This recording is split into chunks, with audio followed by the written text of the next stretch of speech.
Welcome to The Other Times, a digest of what happens in the Australian Parliament each sitting week. I'm your host, Andrew Ellsbury. I'm a former member of the Victorian State Parliament, and I am a member of the Liberal Party. Unlike the Liberals of the Northern Hemisphere, Liberals in Australia are a centre-right conservative mix of free marketeers, a bit like the UK Conservatives or US Republicans.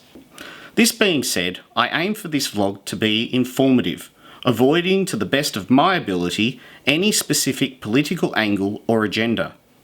I will seek to include all views on important topics debated in the Parliament without commentary, instead allowing the parliamentary speeches of MPs to make their case for or against legislation. Often my friends will ask me questions like, what is the deal with insert change of the law? Or, can you explain why insert minister has insert a controversial decision? I've even had requests for a vlog to explain politics in simple terms. The issue being, politics is not simple, and by the fact I have a political ideology, anything I say will be tainted with my perspective. I believe it is important for people to understand what the Parliament and parliamentarians do. The legislation discussed in Parliament is likely to become laws, which affect how we live. Changes to policy surrounding health, infrastructure, defence, international trade, education, immigration, social security, taxation, and the environment all impact on how we live as Australians. I feel too much focus has been placed on question time, this being the period of the Parliament where the bulk of the media grabs are derived, because the focus is on questions from the opposition to ministers of the government.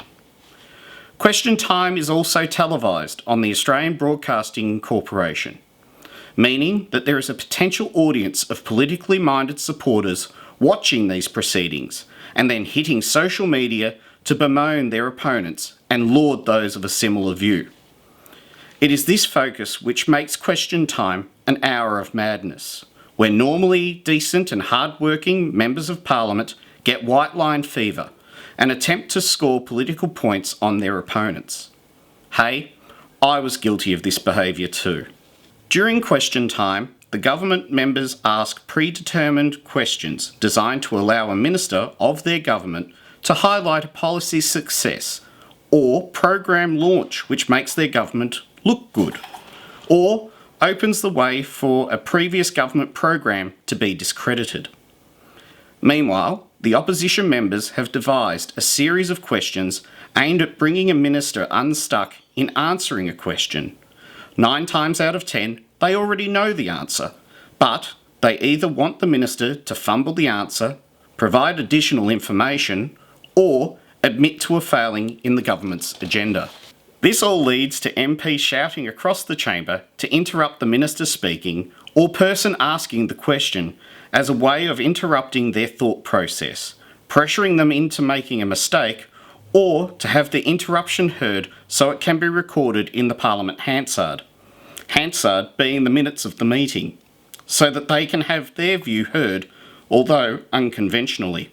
What results is deemed newsworthy content, which gets reported and tends to get the lead, as question time is a period of conflict between the government and their opponents in the Parliament from the non-government members. This is really a shame, and why I have put together this vlog to showcase the other times in the Parliament where debate is heard, policy discussed, government programs analysed, and laws are made. It is important that we as citizens and viewers from abroad get to see how our laws are made, the cooperation which does happen in the Parliament, the important points of debate made by members opposing legislation which ends up becoming law, as well as hearing from government MPs about the intention the government has in devising a change to our laws in the first place. A friend of mine once said, the Australian Football League Grand Final was more important than the federal election. I hope that was said in jest, but unfortunately, Australians tend to tune out on our politics because they see it as all being the ugly face of question time and not the other times where work is done for the benefit of Australians. Welcome to the other times.